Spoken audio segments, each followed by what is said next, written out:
Selamat pagi Bapak-Bapak Ibu yang terkasih dalam Tuhan Yesus Kristus. Selamat pagi juga kepada Bapak Cecep yang telah hadir di tempat ini.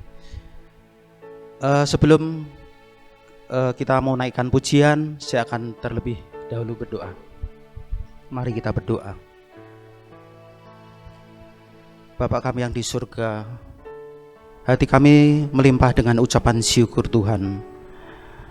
Kalau pada pagi hari ini, sejak kami terbaring sampai terbangun pagi ini, sepanjang hidupku Kau jaga Tuhan.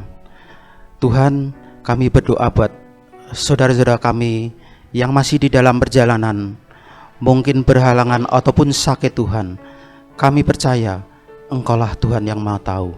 Yang sakit kiranya Kau sembuhkan, yang berhalangan kiranya minggu depan boleh hadir di tengah-tengah kita kembali. Tuhan, kami sebentar lagi akan menaikkan pujian. Bila mana ada roh-roh yang akan dalam kebaktian pada pagi ini, kita usir dalam nama Tuhan Yesus Kristus. Tuhan, kalau sebentar nanti Bapak Pendeta Cecep akan menyampaikan firman Tuhan, kiranya Kau berkati Tuhan. Terima kasih Tuhan, terima kasih. Kami juga berdoa buat rumah tangga kami yang ditinggalkan, begitu kendaraan yang diparkir di seputaran halaman gereja. Kiranya Kau jaga dengan malaikat-malaikatmu Tuhan. Terima kasih Tuhan.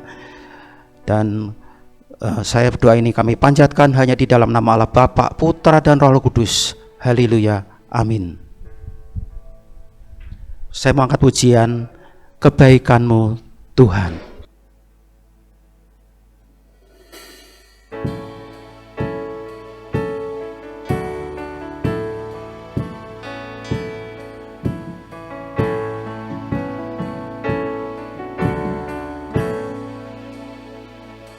Ku cinta Kau, rahmat-Mu nyata bagiku, hidupku di dalam tangan-Mu.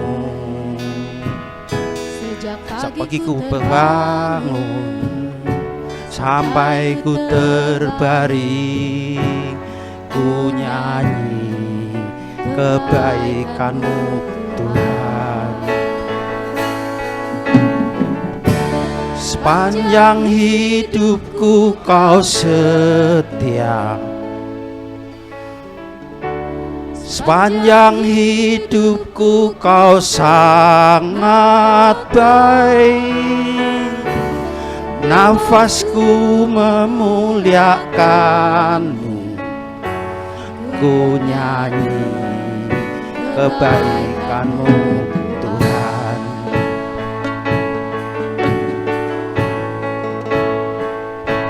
Suara-Mu tuntunku lewati api, dalam gelap Kau ada bagiku. Kau sungguh Bapakku dan sahabatku, saksikan kebaikan-Mu Tuhan. Sepanjang hidupku Kau setia, sepanjang hidupku Kau sangat baik. Nafasku memuliakan, ku nyanyi kebaikan-Mu Tuhan. Kebaikan-Mu Tuhan berkati hidupku, kebaikan-Mu Tuhan sertai langkahku. Aku berserah datang menyembah, hidupku bagi-Mu. Kebaikan-Mu Tuhan berkati hidupku, kebaikan-Mu Tuhan berkati hidupku. Kebaikan-Mu Tuhan sertai langkahku. Aku berserah datang menyembah, hidupku bagimu. Kebaikanmu Tuhan berkati hidupku. Sepanjang hidupku kau setia, sepanjang hidupku kau sangat baik. Nafasku memuliakan, ku nyanyi kebaikan-Mu.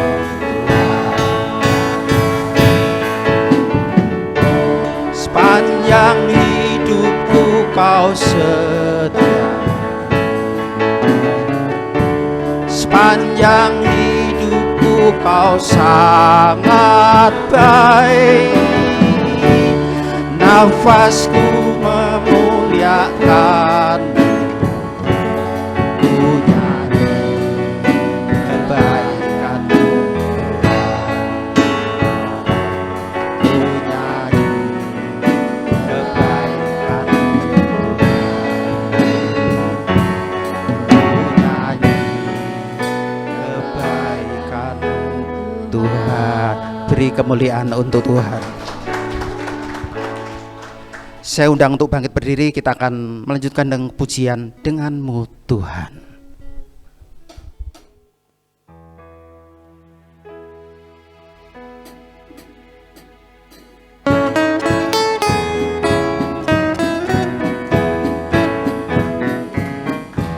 Yang manis kau tak kulupakan, tak terombang ambing lagi jiwaku. Walau lembah hidupku penuh awan, nantikan cerah langit di atasku. Kau tidakkan aku lupa, aku membimbingmu. Kau tidakkan aku lupakan.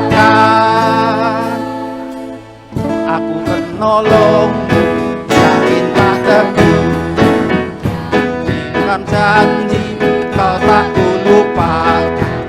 Dengan sukacita aku jalan terus, dunia dan kawan tiada ku harap, satu yang setia, Yesus penebus. Kau tidakkan aku lupa, aku memimpinmu, aku membimbingmu. Kau tidakkan aku lupakan.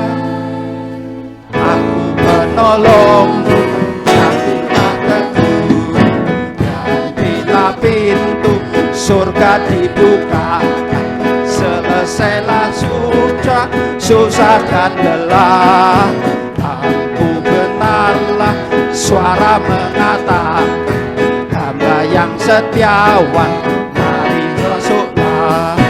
Kau tidakkan aku lupa, aku memimpinmu, aku membimbingmu.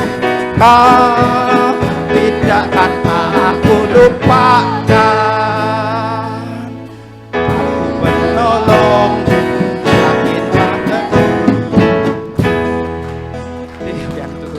Silakan duduk.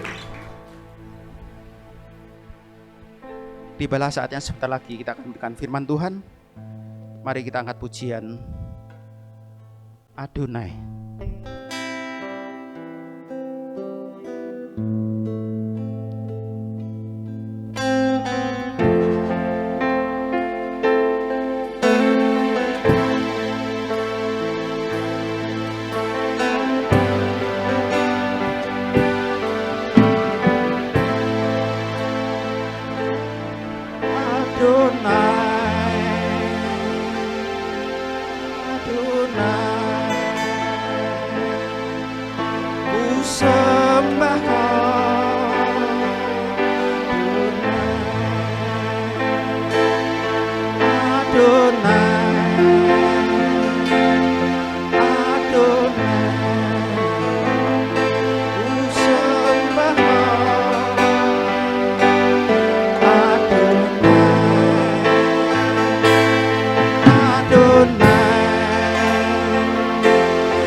dan amin. Tiada yang sepertimu, Adonai, Adonai, ku sembah Kau, Adonai, Adonai, Adonai, ku sembah Kau, Adonai.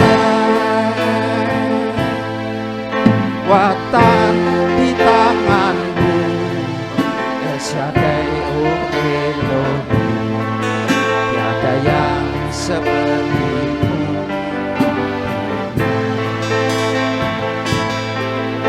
nah Allah Tuhanku, firman-Mu ya dan amin, tiada yang sepertimu,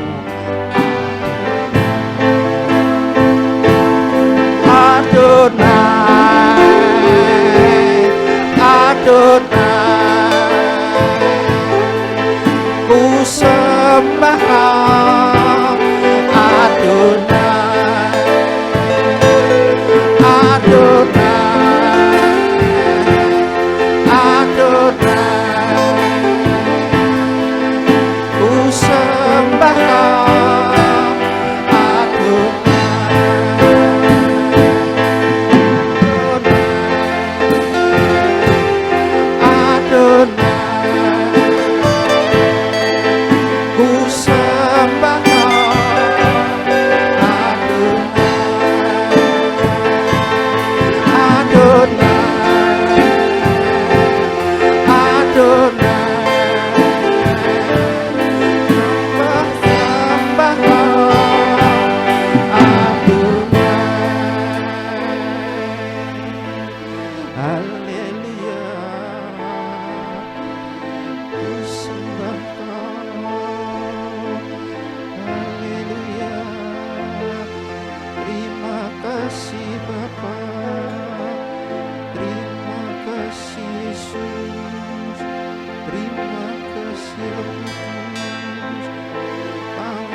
Bapa, Engkau sungguh baik.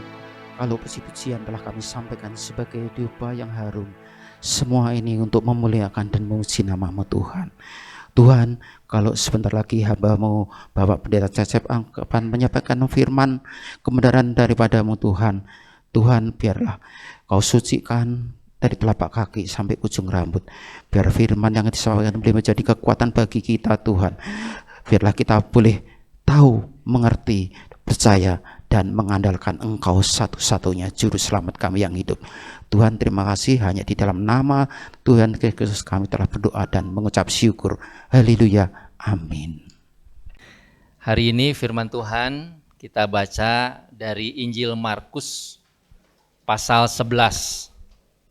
Bagian ini gampang kita ingat, saudara-saudara. Markus 11 ayat 1 sampai 11. 11, 1 sampai 11. Injil Markus pasal 11 ayat 1 sampai 11. Kita membaca bersama-sama bergiliran. Saya membaca ayat 1, Bapak Ibu Saudara ayat 2 dan seterusnya. Demikian firman Tuhan. Ketika Yesus dan murid-muridnya telah dekat Yerusalem, dekat Betfage dan Betania yang terletak di Bukit Zaitun, Yesus menyuruh 2 orang muridnya dengan pesan, "Pergilah ke kampung yang di depanmu itu. Pada waktu kamu masuk di situ, kamu akan segera menemukan seekor keledai muda tertambat yang belum pernah ditunggangi orang. Lepaskan keledai itu dan bawalah kemari. Dan jika ada orang mengatakan kepadamu, mengapa kamu lakukan itu? Jawablah, Tuhan memerlukannya, ia akan segera mengembalikannya ke sini. Mereka pun pergi dan menemukan seekor keledai muda tertambat di depan pintu di luar, di pinggir jalan, lalu melepaskannya. Dan beberapa orang yang ada di situ berkata kepada mereka, "Apa maksudnya kamu melepaskan keledai itu?" Lalu mereka menjawab seperti yang sudah dikatakan Yesus. Maka orang-orang itu membiarkan mereka. Lalu mereka membawa keledai itu kepada Yesus dan mengalasinya dengan pakaian mereka. Kemudian Yesus naik ke atasnya. Banyak orang yang mengamparkan pakaian di jalan. Ada pula yang menyebarkan ranting-ranting hijau yang mereka ambil dari darat. Orang-orang yang berjalan di depan dan mereka yang mengikuti dari belakang berseru, "Hosana, diberkatilah dia yang datang dalam nama Tuhan. Diberkatilah kerajaan yang datang, kerajaan Bapa kita Daud, Hosana di tempat yang maha tinggi." Sesampainya di Yerusalem, ia masuk ke bait Allah. Di sana ia meninjau semuanya, tetapi sebab hari sudah hampir malam, ia keluar ke Betania bersama dengan ke-12 muridnya. Ya, demikian firman Tuhan. Berbahagia kita yang membaca dan melakukan firman Tuhan. Saudara-saudara, kita jarang sekali lihat arak-arakan sekarang. Arak-arakan ya. Kalau zaman dulu, waktu kita kecil, waktu SD misalnya, anak-anak SD itu disuruh berdiri di pinggir jalan. Bapak Soeharto mau lewat, Bapak Presiden gitu ya. Pada zaman Tuhan Yesus sebetulnya, saudara-saudara, kalau kita membaca beberapa referensi, arak-arakan itu biasa yang dilakukan oleh para pembesar Romawi pada waktu itu. Dan kalau ada pembesar datang ke satu kota, ini kan kota jajahan ya, Yerusalem. Orang Yehuda itu, daerah Palestina itu jajahan, wilayah jajahan dari Romawi. Kalau ada pembesar datang, mereka pasti mempersiapkan. Sehingga mereka tahu ada seseorang pembesar, entah itu gubernurkah, bahkan mungkin raja yang akan lewat ke situ. Mereka akan bersiap, menyiapkan segala sesuatu dengan sangat meriah. Nah, saudara-saudara, persiapan-persiapan yang dilakukan oleh orang-orang para pembesar itu kadang-kadang atau bahkan seringkali menipu. Kenapa? Karena mereka datang dengan tujuan-tujuan tertentu secara politik ya. Mereka punya maksud-maksud tertentu untuk memenangkan hati warga misalkan. Ya mirip pejabat lah kita. Ini kan dekat pemilu tuh. Nanti pejabat-pejabat juga akan masuk ke pelosok-pelosok, lihat aja ya. Kira-kira begitulah. Nah, tetapi ketika Tuhan Yesus masuk ke kota Yerusalem, ini adalah kali ketiga, ya, kesempatan ketiga waktu Tuhan Yesus akan merayakan Paskah. Tidak ada seorang pun sebetulnya yang tahu atau mempersiapkan kedatangan Yesus. Sebab Yesus sebagai guru, sebagai rabi, biasa dia mengajar di bait Allah. Jadi tidak ada sesuatu yang harus dipersiapkan, tetapi momen ini memang spesial. Kenapa? Kalau saudara perhatikan di 4 Injil, Matius, Markus, Lukas, Yohanes, ya, khususnya di Injil Yohanes, peristiwa ini terjadi setelah Yesus melakukan mujizat yang fenomenal, ya, yang viral kalau sekarang, yaitu Yesus membangkitkan Lazarus. Itu kejadian yang besar, yang menghebohkan. Sebab Lazarus itu bukan orang biasa. Jadi di Betania Lazarus cukup terkenal, ya. Dan ketika meninggal, ada orang cukup kaya meninggal, kita tahu lah ini pasti jadi ceritaan, ya, jadi berita banyak orang. Dan orang yang meninggal ini bahkan sudah membusuk 4 hari, begitu kata Alkitab, lalu kemudian dibangkitkan. Ini jadi peristiwa besar. Yesus pada waktu itu sudah menjadi sangat terkenal. Maka perjalanan dia kembali ke Yerusalem orang akan menganggap ini sebuah perjalanan yang penting, ya, karena nanti akan ada Paskah. Lalu desas-desus mengatakan Yesus masuk ke Yerusalem, ini pasti ada suatu peristiwa yang besar. Ya, makanya saudara-saudara, mungkin juga ini hanya tafsiran, mungkin juga Yesus memberitahukan kepada orang untuk menyiapkan keledai dan lain sebagainya. Mungkin ya. Jadi waktu Yesus meminta keledai, orang yang punya keledai itu nggak keberatan karena mungkin sudah ada konfirmasi. Bisa saja begitu. Tapi itu bukan yang penting. Nah, saudara-saudara, ketika Yesus akan masuk ke Yerusalem, lalu orang-orang kemudian tahu ada Yesus yang akan masuk ke kota itu, lalu orang-orang itu mulai menyiapkan dengan kerelaan mereka, dengan sebuah kesadaran, tidak ada persiapan apa-apa, tapi mereka menyiapkan semacam sambutan, ya, sambutan yang cukup heboh sebetulnya. Di beberapa bagian Alkitab yang lain, orang itu banyak ternyata, cukup banyak ya, yang menyambut Yesus. Dan pada waktu itu tentu pemerintah Romawi melihat peristiwa ini. Wah, ada sesosok guru yang disambut oleh masyarakat ya, seperti seorang raja begitu ya. Itu akan diperhatikan. Begitu juga orang-orang Farisi pasti akan memperhatikan itu. Jadi peristiwa ini saudara-saudara, kalau kita lihat secara politik menarik ya. Dan orang menganggap ini settingan politik gitu. Ada seorang yang mengajar, seorang sederhana, lama-lama makin terkenal, dan orang mulai menganggap ini nabi, ini utusan Allah dengan konfirmasi mujizat yang luar biasa, saudara-saudara. Sampai akhirnya di penghujung dia melakukan sebuah mujizat yang begitu besar sehingga orang pikir ini momentumnya barangkali. Dia akan datang ke Yerusalem di sebuah pesta rakyat, sebuah peringatan rakyat ya. Paskah itu orang dari mana-mana akan hadir dan mungkin dia akan memproklamirkan negara baru, ya, Yerusalem yang baru. Dia akan memproklamirkan dirinya sebagai seorang raja yang baru yang akan membawa orang Israel melawan pemerintah Romawi. Kira-kira begitu ya. Pola pikir politik pada waktu itu. Makanya orang kemudian menyambut, mempersiapkan. Saya rasa ini biasa saudara ya. Kalau cobalah kita lihat, kalau nanti sebentar lagi pemilu ada tiba-tiba muncul gitu satu orang, makin lama kan di blow up dengan media gitu ya, makin ini nih contohnya. Kan Pak Jokowi dulu juga begitu. Ya, lalu kemudian di mana-mana orang bersiap. Nah, saudara-saudara, yang sering kali orang lupa lewat peristiwa ini sebetulnya banyak pelajaran penting ya. Ada dua hal yang penting yang saya ingin sampaikan. Yang pertama, saudara-saudara, orang boleh berpikir secara politik Yesus akan jadi raja. Tetapi sebetulnya kehadiran Yesus ke Yerusalem itu adalah inisiatif dari Yesus sendiri. Ini yang saya kira sering orang lupa. Sebenarnya kalau Tuhan Yesus mau menghindar cawan itu, dia bisa nggak hadir di Yerusalem. Dia bisa menghindar atau datang diam-diam atau menolak sambutan, bisa kan? Ya, jangan begitu disambutnya. Tapi Yesus bahkan sengaja menjemput maut.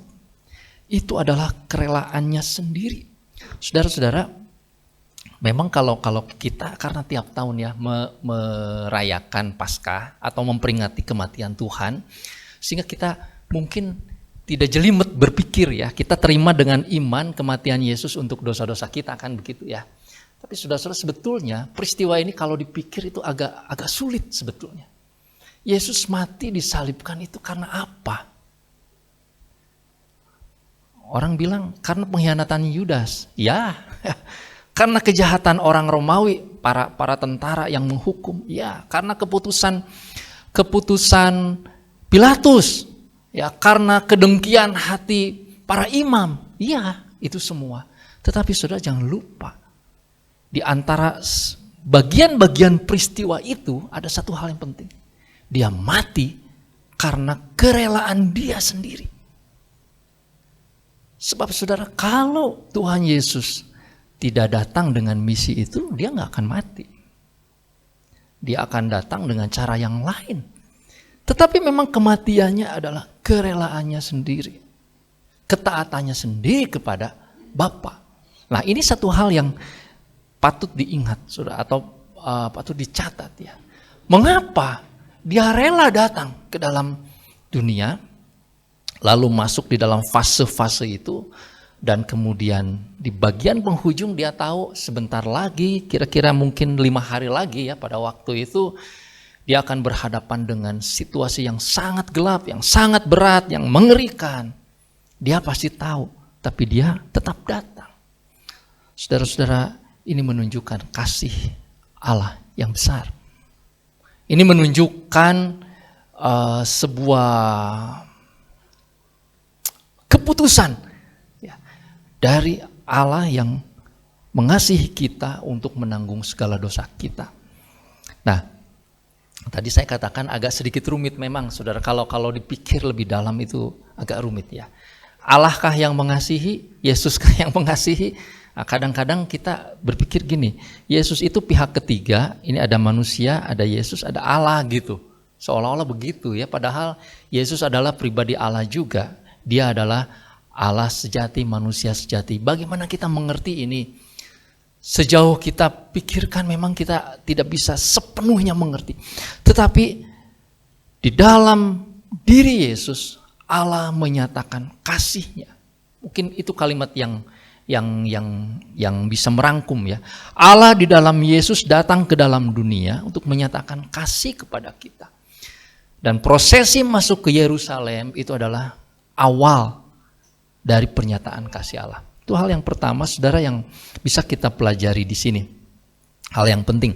Nah, hal yang kedua ini lebih banyak saya akan sampaikan, yaitu bahwa Yesus ketika masuk ke kota Yerusalem, dia terang-terangan, enggak bersembunyi lagi, terang-terangan menerima penyembahan, sapaan, ungkapan dari orang. Dia enggak menolak bahwa dia adalah raja. Jelas, saudara-saudara, ketika Yesus masuk ke kota Yerusalem, lalu dia meminta keledai, orang-orang faham. Ada kutipan di bagian ayat-ayat ini ya, di bagian yang lain juga. Dari kitab Zakaria, dari Mazmur 118 ya. Jadi orang-orang pada waktu itu mengerti, saudara-saudara, kalau ada satu pribadi yang masuk kota Yerusalem menggunakan keledai, ini memenuhi nubuat di dalam perjanjian lama. Maka ketika mereka menyanyikan Hosana, Hosana, penulis Alkitab baik Matius, Markus, Lukas, dan Yohanes mencantumkan nyanyian itu kutipan dari Mazmur. Artinya apa? Artinya orang-orang pada waktu itu sadar betul, ini pribadi yang datang, penggenap nubuat perjanjian lama. Dia adalah yang dikatakan kira-kira 1000 tahun pada zaman Daud ya. Dan kedatangan sang raja ini mengingatkan mereka kepada kedatangan Daud dulu. Daud juga masuk kota Yerusalem, semarak. Saudara baca di kitab Raja-Raja ya. Ada peristiwa itu pada waktu Daud jadi raja. Begitu juga ketika Salomo jadi raja, kan bertahta di kota Yerusalem ya. Kota Yerusalem sampai saat ini disebut kota Daud. Maksudnya pemerintahan Daud lah yang berkuasa di situ, saudara-saudara. Orang Israel sekarang mengambil simbol David Star ya, bintang Daud, susah banget. Ya, simbol itu saudara-saudara yang mengingatkan kemuliaan Daud. Nah, kalau pada waktu itu orang-orang Israel berteriak Hosana, Hosana, mereka sadar ini Daud yang baru yang datang. Kemuliaan Daud yang lama akan dipulihkan oleh orang ini, Yesus yang masuk. Jadi saudara-saudara, Yesus tidak menolak. Dia tidak bilang, oh jangan disembah. Tidak. Pada waktu itu, dia dengan sengaja membiarkan orang menyapa dia, menyembah dia sebagai raja. Yesus berulang kali membiarkan orang menyembah dia, karena memang dia yang patut disembah. Nah, pada event ini apalagi saudara-saudara, secara terang-terangan, secara terbuka, di hadapan pemerintah secara hukum, Di depan masyarakat secara sosial, dia mengaku bahwa dialah raja. Jadi peristiwa ini, momentum ini penting. Ini sebagai berita proklamasi ya. Memang dia raja. Seperti yang dipikirkan oleh para penulis Alkitab di Perjanjian Lama. Yang menubuatkan akan datang. Di kitab Zakaria jelas. Datangnya di atas keledai. Ya, akan naik keledai. Bukan kuda. Padahal kalau waktu itu kalau raja pasti pakai kuda ya, raja duniawi. Tapi ini khusus. Ini adalah pribadi yang khusus, Mesias yang datang pakai keledai. Jadi saudara-saudara, Yesus memang mengakui, dia memang menerima penyembahan sebagai raja. Nah, sayang sekali saudara-saudara, orang Israel pada waktu itu salah paham.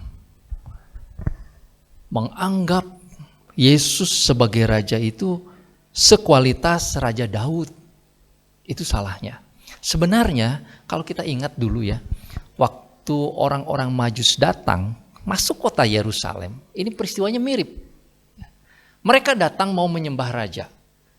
Peristiwa itu 30 tahun yang lalu sesudah peristiwa ini, saudara-saudara, hebohnya sama. Bayangkanlah di kota Yerusalem yang mungkin penduduk waktu itu berapa ya, beberapa ratus ribu lah, mungkin gak sampai sejuta ya. Kota ini tiba-tiba datang serombongan orang Majus, kemungkinan mereka ini utusan raja atau bahkan raja sendiri, rombongan besar masuk kota. Kan heboh ya. Pasti ini jadi desas-desus. Mau apa mereka? Mereka dengan terus terang mengatakan, kami mencari raja karena kami melihat bintangnya di timur. Artinya pada waktu itu, saudara-saudara, orang-orang di kota Yerusalem tahu sekarang ada raja yang baru. Lalu kemudian mungkin di antara mereka kalau yang ingat peristiwa itu akan ingat bahwa 30 tahun yang lalu orang Majus datang mencari raja. Nah, sekarang peristiwa yang mirip kembali terjadi. Jadi inilah sang raja. Cuma mereka masih mengharapkan raja yang datang itu memulihkan kerajaan Daud secara politik. Karena pada waktu itu mereka sedang dijajah oleh orang Romawi, oleh kerajaan Romawi. Ya, jadi mereka masih mengharapkan, masih terbayang-bayang untuk ada kebebasan secara politik. Saudara-saudara, kalau Yesus pada waktu itu memang datang menjadi raja secara politik, pasti ceritanya lain ya. Dia betul-betul akan memproklamirkan dan ada pemberontakan mungkin. Dia utus jutaan malaikat untuk menghancurkan kerajaan Romawi, kan begitu gampang sekali ya. Lalu ya kisahnya selesai.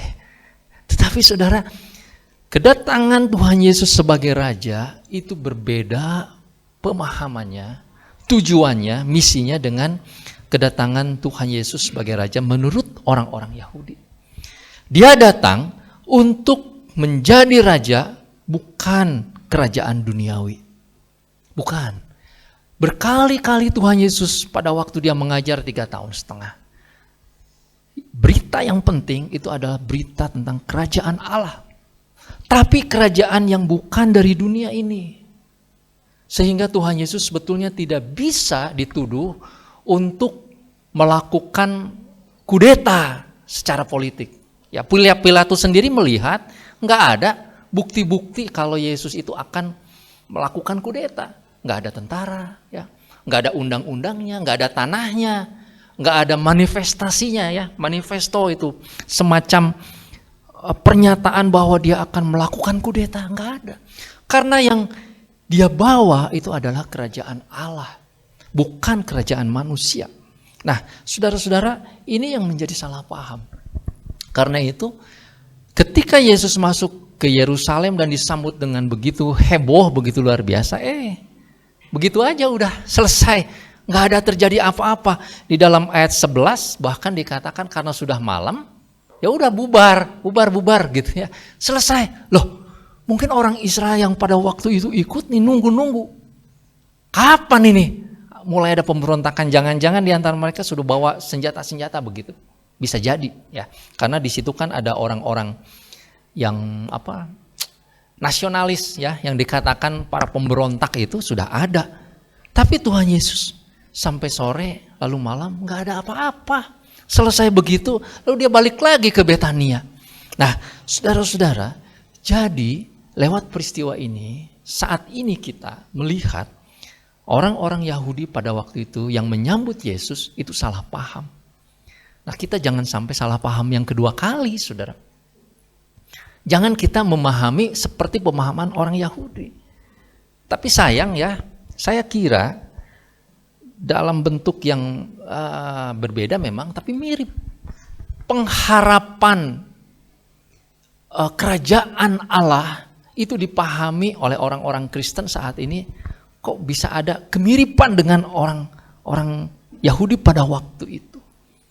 Saudara-saudara, memang ketika Yesus kita sembah sebagai raja, dia itu bukan menjadi raja nanti, dia menjadi raja selama-lamanya, raja yang kekal saat ini dan nanti wujud yang nyatanya ketika dia datang kembali. Memang. Nah, tetapi saudara-saudara, pengharapan Yesus sebagai raja itu bukan melulu pengharapan manusiawi, lahiriah. Ya. Dan ini yang saya kira perlu diklarifikasi ya, perlu dibenerin di antar pemikiran kita. Saudara-saudara, bukankah banyak orang yang kecewa sesudah ikut Tuhan? Karena ternyata waktu mereka ikut Tuhan, mereka merasa bahwa hidupnya di dunia ini semakin sulit. Banyak sekali yang begitu. Kita nggak ngalami itu, puji Tuhan ya, atau belum diberikan kesempatan itu. Tapi kalau satu waktu, saudara-saudara, gereja mula-mula pun mengalami ikut Tuhan malah jadi sulit, kehilangan segala-galanya, bahkan kehilangan ikatan saudara, bahkan kehilangan kesempatan-kesempatan yang baik yang ada di dalam dunia ini. Lalu mereka bertanya, kenapa begitu? Bukankah Yesus raja? Bukankah dia raja di atas segala raja? Lalu kenapa hidup kita seperti ini? Saudara-saudara, ada banyak sekali perasaan dan ungkapan kekecewaan ikut Tuhan. Sesudah mengikut Tuhan ternyata mengalami hidup demikian. Ya, memang di sana sini kita juga mendengar ada kesaksian-kesaksian, bahkan menurut saya yang dilebih-lebihkan, tidak seimbang. Ketika ikut Tuhan, kehidupannya menjadi lebih baik, gitu ya, makmur lah, semua jadi lancar. Ada juga kan cerita begitu, tapi nggak seimbang, saudara-saudara. Maksud saya, itu kenyataan memang, tetapi juga ada realitas yang lain, ada kenyataan yang lain. Nah, saudara-saudara, ketika Yesus menjadi raja di atas segala raja, saat ini ya bukan kebetulan kalau ditulis begitu, Yesus Raja Damai. Saya nggak tahu nih apa pikiran para pengurus dan hamba Tuhan di sini ya. Nah, tiap minggu kita lihat Yesus Raja Damai, saudara-saudara, apa yang ada dalam benak kita?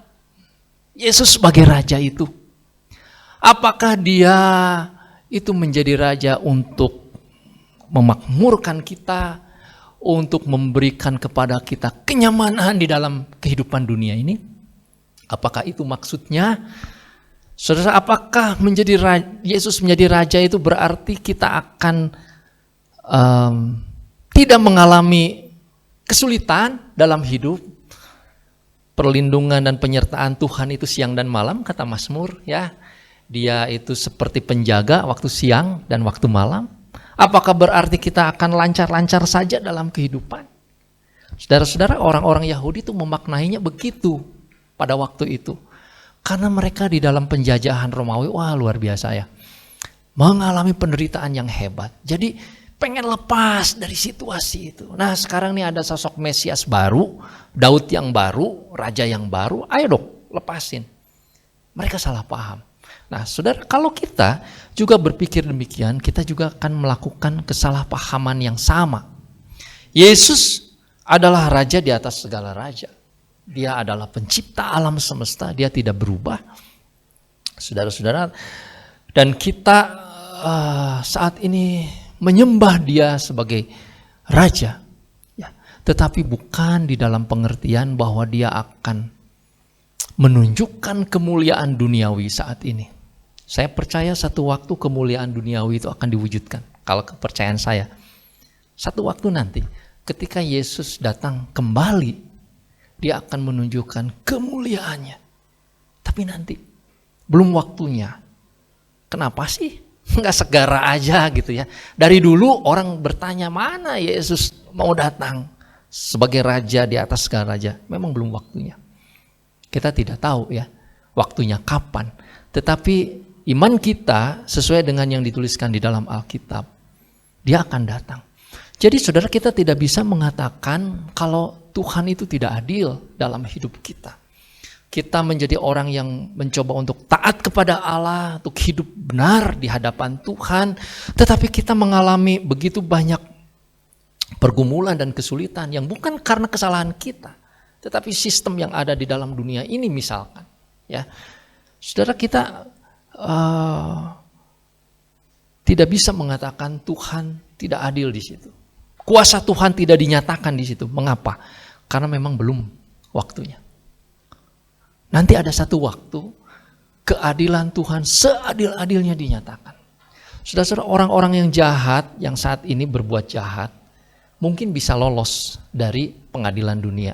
Ya, yang berita heboh belakangan ini yang cukup sebetulnya memalukan atau menakutkan kita.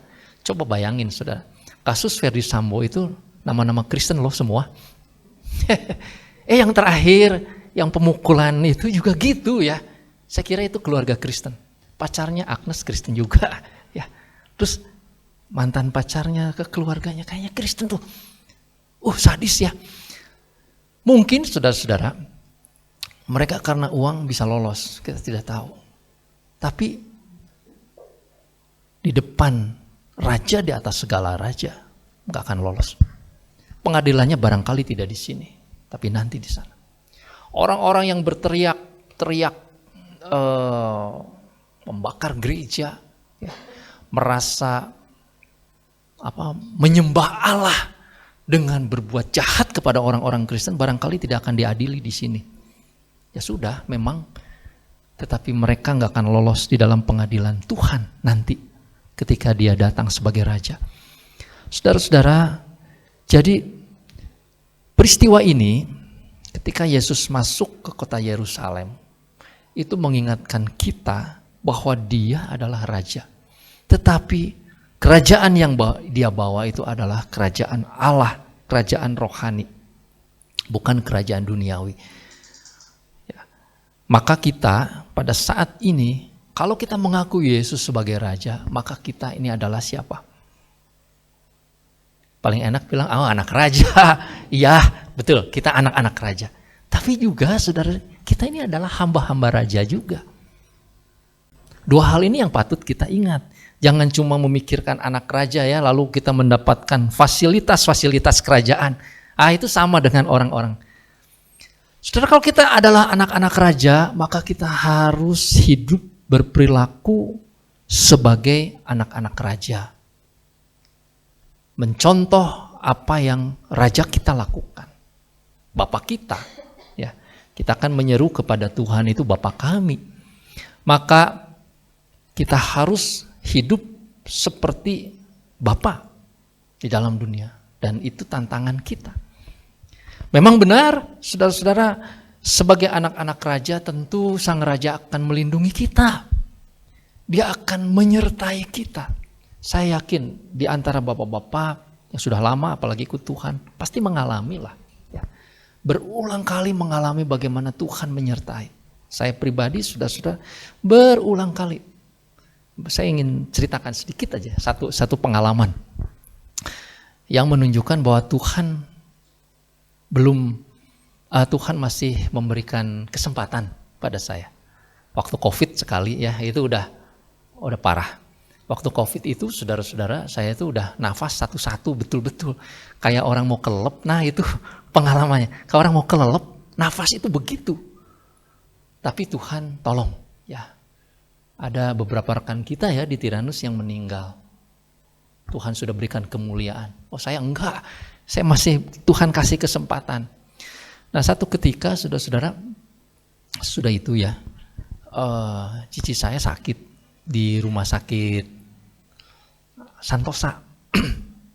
Jadi pada waktu itu harus segera dibawa ke rumah sakit.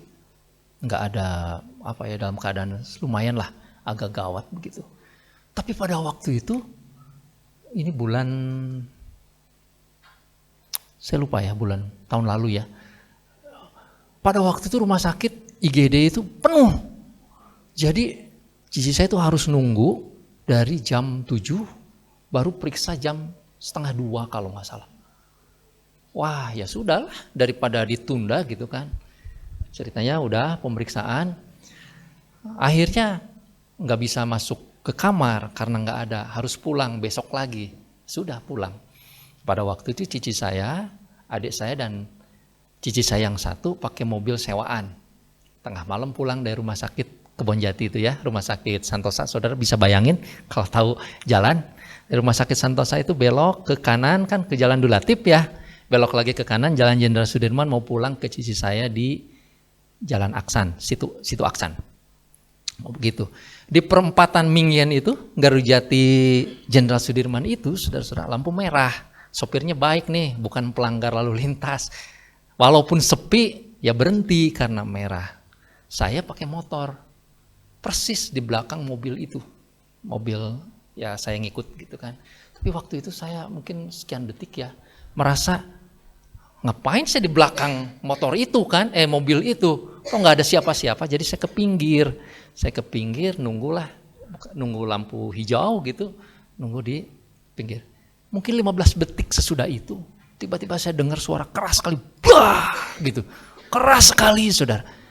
Tapi saya tuh bukan orang yang suka kaget ya, santai aja, jedak begitu, mungkin ada pelang itu runtuh atau apa. Sekian detik kemudian saya lihat, loh, yang ditabrak tuh mobil yang bawa cici saya. Itu yang ditabrak. Saya kan di pinggir depan Mingyen tuh persis ya, di pinggir sekali, agak jauh gitu kan. Mobilnya sebelah sana. Ada motor, moge ya, motor yang besar tuh nabrak mobil itu. Sampai, wah hancur. Cici saya yang sakit juga kena bling-bling ya, pecahan kaca itu karena hancur. Bahkan cici saya yang di depan juga sama. Nah, yang saya mau ceritakan, sudah bayangkan waktu itu kalau saya masih di situ. Yang meninggal saya duluan, itu pasti karena keras sekali. Dan orang yang menabrak itu katanya 5 hari ya, nggak sadar di rumah sakit. Mobilnya hancur. Artinya kita mau ngomong apa ya? Apa Tuhan nggak melindungi anak-anak raja? Dilindungi. Bukan kebiasaan saya yang suka pindah-pindah begitu. Saya termasuk yang taat di jalan lah gitu ya. Kalau naik motor merah-merah, ini anak saya saksinya gitu kan ya. Ya kalau memang harus berhenti gitu. Umumnya begitu, sesekali adalah belok juga. Tapi umumnya enggak gitu. Umumnya taat. Jadi walaupun tengah malam berhenti. Tapi pada waktu itu entah bagaimana Tuhan geser saya. Jadi saudara, Tuhan melindungi. Tidak akan membiarkan. Tuhan menjaga, iya. Tetapi bukan berarti saudara-saudara kita sebagai anak-anak raja itu Tuhan akan berikan segala macam kemuliaan raja di dunia ini. Tidak. Tuhan tidak pernah janji seperti itu. Ya. Ketika Yesus datang ke Yerusalem, misinya adalah untuk mati. Dia tahu sebentar lagi dia akan wafat. Dia akan menanggung dosa seluruh manusia. Itu misinya. Maka kalau Tuhan pada saat ini sudah di dalam perlindungan dan penyertaannya kepada kita, memberikan kepada kita kesempatan hidup, artinya apa? Artinya dia ingin supaya kita menjadi orang-orang yang percaya kepada Sang Raja, mengikuti hukum-hukum Allah, mengikuti hukum-hukum kerajaan Allah di dalam dunia ini. Melaksanakan apa yang Tuhan laksanakan di dalam dunia ini. Kita sebagai anak-anak raja begitu ya. Kita memancarkan cinta kasih, menjadi terang dan garam dan seterusnya. Yang saudara tahu itu adalah karena kita sudah diselamatkan oleh Tuhan. Jadi saudara-saudara yang dikasih Tuhan, kemuliaan Tuhan nanti satu waktu akan dinyatakan kelak. Kemuliaan Tuhan pasti akan terjadi. Ini yang menjadi iman dan pengharapan kita. Saudara, jangan kita gadaikan iman kita hanya gara-gara kita susah. Hanya gara-gara kita dihadapkan kepada pilihan yang yang sulit ya. Misalkan ya kalau para pedagang lah, mohon maaf ya kalau di sini ada yang bisnis. Kan kadang-kadang kesempatan itu ada, tapi juga harus disertai dengan kecurangan misalnya ya. Untuk dapat untung itu terpaksa kita mengabaikan beberapa kebenaran, kan gitu. Sulit ya jadi pedagang. Makanya saya nggak bisa dagang dari dulu. Mungkin nggak mampu untuk lakukan itu, saudara. Mungkin. Mereka yang kerja di tempat-tempat kerja juga begitu ya. Diskriminasi, intimidasi kepada orang-orang Kristen di kantor-kantor misalnya terjadi. Saudara, kita gadaikan iman kita, jangan. Kita percaya bahwa kemuliaan Tuhan akan dinyatakan kelak satu waktu. Makin cepat makin baik. Ya, tapi kalaupun tidak, satu waktu Tuhan di dalam kemuliaannya dia akan datang di dalam Yerusalem yang baru. Dan dia akan menghakimi kita sekalian. Nah, saudara, ini hal yang penting yang kita bisa pelajari dari bagian ini.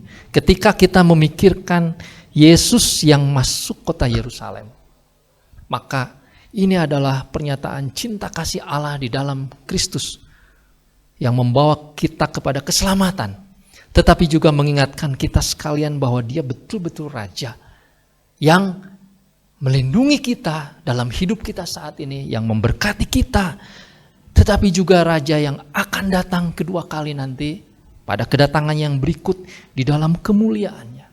Kemuliaan yang tidak bisa kita bandingkan dengan kemuliaan duniawi sekarang. Ya.